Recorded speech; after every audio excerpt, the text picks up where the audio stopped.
Hi there. I'm going to teach you about the law of supply. It's kind of an intro today. So here's my example. Right now, average in Minnesota, if you were to turn in aluminum cans, empty of course, you get about $2 a pound. That's a lot of aluminum cans.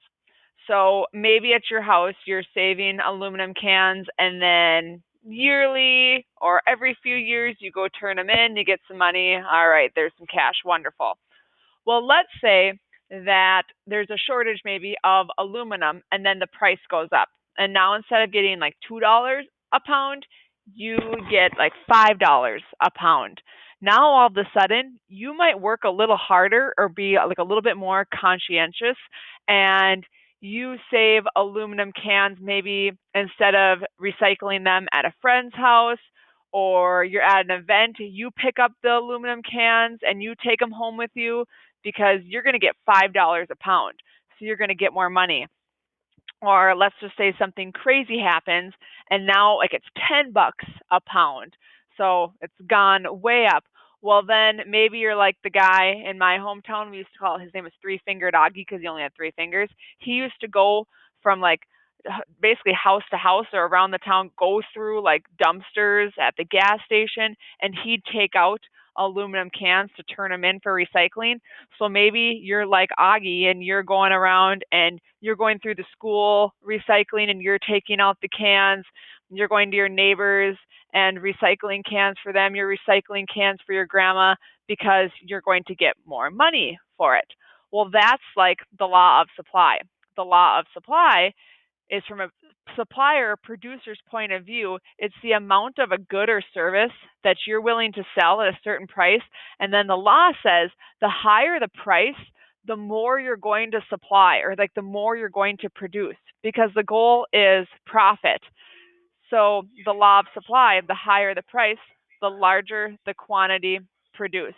So here's like another example is in 1992, The Real World was like the first reality show. It was on MTV throughout all of the 90s. Then in 2000, things changed when CBS had the premiere of Survivor. Survivor was the first reality show on network TV, and like it was so popular, millions of viewers every week, that like a 30-second advertisement on Survivor would sell for over $300,000. Since Survivor was so successful, what did all the other networks do? Like Fox, ABC, NBC, they all copied it. And then you had like American Idol. And like American Idol was so popular that advertisers for American Idol would pay over $400,000 for a 30-second commercial. Well, American Idol's successful, so what do others do? They copy it, and that's where you get shows like The Voice or like The Masked Singer. Is when there's something that's successful, the more money I can make from it, the more we're going to produce. So you see like less sitcoms or dramas, those type of shows on TV now, because reality shows make them so much money. So again, the law of supply, the higher that like the price, the more I can charge for something and make off of it, that's the more I'm going to produce. So this luckily hasn't happened a ton. People have really been like shunned. It's been super taboo.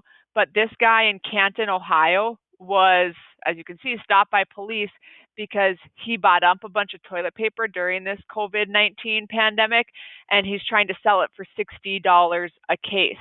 Again, because the law of supply is there's a shortage, so therefore I can make more money. Luckily, people aren't entertaining this guy, and instead, they're not buying into it, and it's super taboo. But he's trying to mess with here the law of supply.